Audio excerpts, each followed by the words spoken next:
My noon nugget today is, let me read it to you. God who brings the dead back to life and who creates new things out of nothing. Even when there is no reason to hope, keep hoping.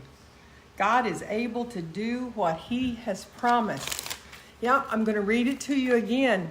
God who brings the dead back to life and who creates new things out of nothing, even when there is no reason to hope, keep hoping. God is able to do what he has promised. I just know there are people listening to this that is just wanting to give up. Never, ever, ever give up. Never, ever give up. Yep, that's my noon nugget. Oh, this isn't noon. It's not noon. This is our morning Bible study. Well, that's my nugget for the day. I just did the shortcut. I did the nugget for the day. Good morning. I'm Elizabeth Inman. This is our morning Bible study, 8 a.m. Central Standard Time. 7 days a week we do our morning Bible study out of the one-year Bible. Tyndale. We use the New Living Translation. So happy to have all of you guys on today, following along. We're reading in the Chronicles, our favorite books of the Bible. Well, maybe that was an exaggeration. But they're all fun. There was good stuff in today's reading. I got new stuff out of today's reading. Be sure and put your prayer requests in the comments. Be sure and like and share and tag somebody in today's reading, if you would, please. If you enjoy this Bible study, if you're getting good stuff out of the Bible study, like and share it and tag somebody. That's how it grows. That's how we get to share it with more and more people. We encourage people to read all the way through the Bible. I got a request to send 2 more Bibles out. Donna, did you get that request from me? Send it to you. Good. Okay. I wanted to make sure that you got it. I forwarded it on. Sending out 2 more Bibles. Yay. Excited about that. We always get excited to send out more Bibles. I gave away 2 more Bibles the other day. Getting the word out, telling more people about Jesus, giving God glory, being a healing place for a hurting world. In those statements right there, in a nutshell, that's what this ministry, Dream Big Today Ministries, that's what this ministry is all about. Giving people hope, being a healing place for a hurting world. That's what we do. That's what we do. That's what you do. That's why we're on earth today. That's why God didn't just wave his hand and just whisk us all up to heaven yet. We help each other. We love each other. Do you know that's what Chronicles is about today? Helping each other. How can we do it better? How can we do it more effectively, more efficiently? That is the sum total of what Chronicles is about today. We're in Chronicles chapter 26. It starts right off, the divisions of the gatekeepers. Why is that so important? Why did God decide to write it all down? It's the picture of the organization of how this world works. For years and years and years and years, I just thought this was the story of David's kingdom. How David, the man, I'm going to be honest with you, just for years and years and years of reading this, I thought, okay, this is the way David set up his kingdom. And then I got a little bit more spiritual and thought, okay, this is the way God had David set up his kingdom. What does that have to do with me today? And then I got a little bit more spiritual and got to figuring out what gatekeepers meant. And when I got to figuring out what gatekeepers meant, I figured out, because I probably cheated and looked it up, that gatekeepers meant protection, guard duty. Oh, gatekeepers. That didn't take a rocket scientist to figure that out, did it? But it also means wisdom. It meant storehouse, which means it become a little more personal. It meant treasury. Oh, and when it went to meaning treasury, it meant God's treasury. Now it's getting a little more spiritual. And it meant gifts. And then, it got a little more spiritual, because then all of a sudden it could mean God's gifts. And then it meant all matters related to God. Remember now, I'm talking about what I learned about gatekeepers. And then it meant workers in the field. And then workers in the field, if it's workers in the field, the Bible tells us that we do all of our work as unto God. And it started getting a little more spiritual. Then it started ringing true for me about how, that could relate to my ministry. How I've got gatekeepers in my ministry. And then all of a sudden it related to the church and how the church has gatekeepers. And then all of a sudden it related to the community and how in every community in the world has gatekeepers. And then treasuries and gifts and storehouses. And then it started relating to our families, how, oh my goodness, this is the structure within our own families. And then it related to our governments. And literally every aspect of our life. Every aspect of our life. How we run our families, our jobs, our churches, our communities, our ministries, our governments. There's clues on every page about how God wants our own lives to be constructed and ran in divine order, without chaos, according to His holy, divine order. For us to live in peace according to His righteousness. For our good, for our success, for our prosperity. Wow. For our safety. Then all of a sudden you read this and you can apply it to your life. Then it's not so hard to read all of this, because then you can read it and you can start thinking about how you can apply it to your life. How Zechariah, a man of unusual wisdom.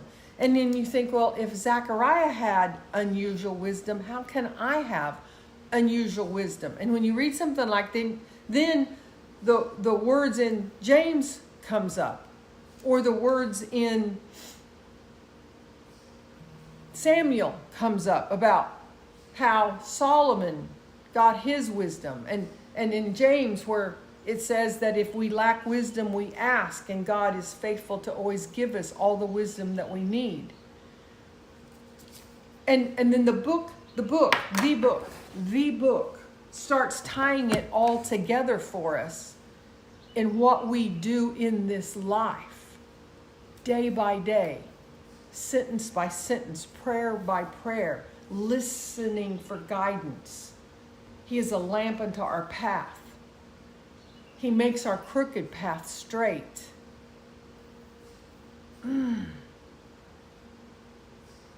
Lean not unto your own understanding, but in all things, He'll give us the desires of our heart.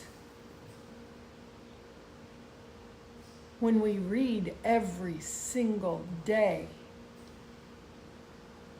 seek ye first the kingdom, and all these things will be added unto you. That's what the Chronicles did for me today. All of us are gatekeepers.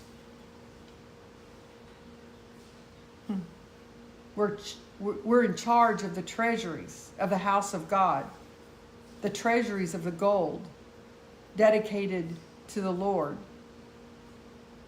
We're all leaders. And then you can start seeing little things in here, that we're responsible for all matters related to the things of the Lord and the services all of the services. But then I've got one area marked. I wanted to be sure that I wanted to highlight some little things. Boy, it's dark in here. I'll find it. It's here it is. It's so we're in 2nd Chronicles. What chapter am I in? It is chapter 27. It's towards the end, very end. Chapter 32. Jonathan, David's uncle, was a wise counselor to the king. Wise counselor to the king. You know, what that said to me was that this morning I woke up with a very extreme heart of gratitude. A gratitude for the people that God's put into my life. And I got to thinking about those who are wise counselors to me. That God has given me a group of people in my life that are wise counselors to me. That was one area. But then let's go on down to verse 34. Talking about who succeeded Jehoiada, who was the son of Benaniah. And by Abiathar, who was,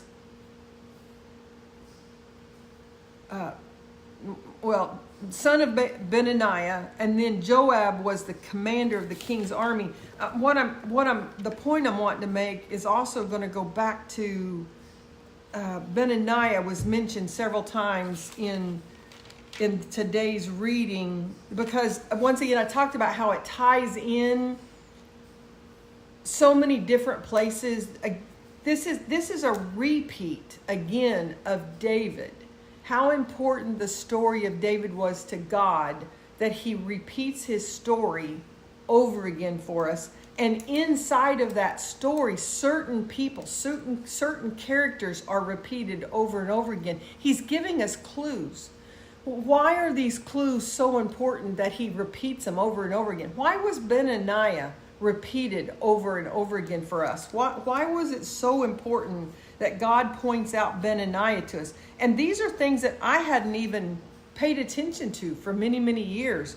Here it is. It's back. We're still in verse 27, but I'm going to back up in verse 5. Benaniah, who was the son of Jehoiada, the priest, was commander of the 3rd division of 24,000 troops, which was on duty during the 3rd month. This was the Benaniah who commanded David's elite military group known as the 30. And then his son, Ammizabad, was his chief officer. Now, the point that I wanted to make about that, and then I'll go back to where I was, is that not only is he spelling out one generation, he spells out a second generation. Now, maybe this is important to me because I'm at an age now that my children have risen up as the primary generation of 2024. I mean, my son is now active in the business I created. My son owns a heat and air business it is a very predominant heat and air business in the Topeka area. He's excelling in his field. You understand what I'm saying? That's an important part of my life right now. And I'm entering into a phase where most people retire. I'm not sure I've read retirement in the Bible anywhere. I serve the King of Kings. Do I get to retire at that? Do I get to retire at serving the King of Kings? I don't think so. But you want to know what the world tells me? Why aren't you retired? When are you going to slow down? When are you? So I read that, and there's Benaniah. It says that Benaniah is still part of this elite group. And yet his son is the chief officer. Oh, it's okay that I'm not retired. You get what I'm saying? I mean, and it's not about me. There's many of you on here that are at this age in your life and you're going, what can I do? I'm too old. No, you're not. No, you're not. Or there's those of you on here that are dealing with people, or maybe you are one of the ones going, well, what can I do? I'm too young. I haven't read through my Bible 20 sometimes. No, there's clues through here. There's many of you on here that read today's reading and went, what does that have to do with anything? And I'm pointing out that don't give up. Don't give up. What did I read? It is that there is hope. That he'll take something that seems dead. The readings today was, what does gatekeepers have to do with anything? It just seemed like a dead reading today. This is about David's army. It just seemed dead. But God who brings the dead back to life, who creates new things out of nothing. This seemed like a nothing reading. It's not a nothing reading. This has everything to do with our life today. And when we study it and when we meditate on it and when we say, oh Lord, there's a message in this for me today. And then we get to Romans. Oh, Romans. I could read all of it to you today. I don't think you guys really want me to read to you. I probably shouldn't read to you. I certainly could read to you. It's so powerful that just reading it to you. Oh my goodness, it's so good. What he did for Abraham wasn't based on his obedience. Does God want us to obey? He wants us to obey, but it wasn't based on his obedience. It's not based on what I do. When am I going to get that through my thick head? It's not what I do. It's not what you do. He loves you. Just believe. He just wants us to believe. Nothing more than believe. Don't stop hoping. Continue to hope it's going to work out. It's how come the words that you've heard me say that my husband says to our family so often is so powerful. It's going to work out. It always does. It seems so simple that we discount it. And yet it is some of the most powerful words that can ever be spoken. We will tell ourselves, I don't have anything good to say. I don't know how to comfort them. I don't know what to say when they're bawling their eyes out. Don't send them to me. I don't know what to say to them. It'll work out. It always does. God will take care of it. Mama Mary, who's on here, that's what she said ever since I've known her. God will take care of it. Don't worry about it. God will take care of it. God will take care of it. That's what today's reading says. Just believe. Just believe. That's all he wants us to do is have faith in him. When you have faith in him, that pleases him. He's willing to take it all on his shoulder if you will but believe. He'll do all the hard work if you'll just believe.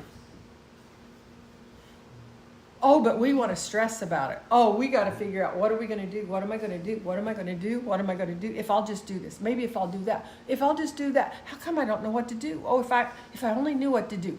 Well, sure. Well, maybe if I'll try this, if I'll just try that. I should have done this. Oh man, if I had just said this, if I only would have done, if I just would have, if I could have, should have, would have.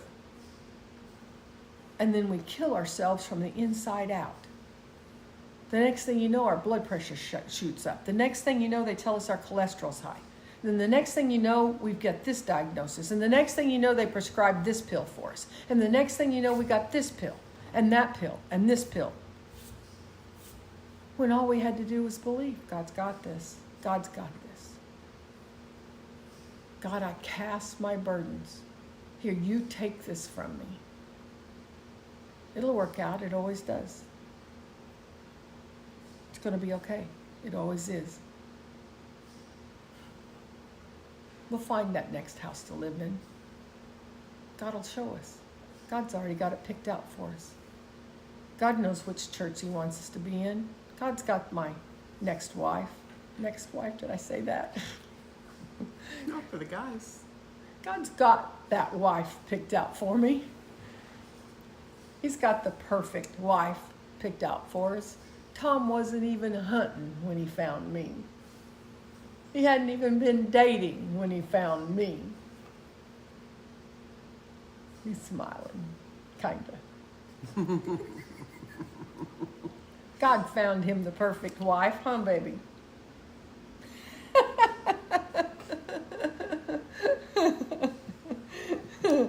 Yeah, that pretty well sums up Romans today, don't you think? And then Psalms 14, only fools say in their hearts there is no God. I mean, I don't even think there's any more I need to say. Yeah, it's Thankful Thursday. It's Thankful Thursday. We've got so much to be thankful for. Amen. Debbie Nolan, I'm so thankful for you. I am so thankful for you.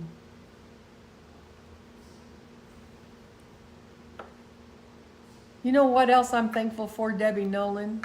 I am so thankful for the way your girls are raising their children. They're raising them right, Debbie Nolan. And I'm thankful for the way you are Mimi to those grandbabies. I love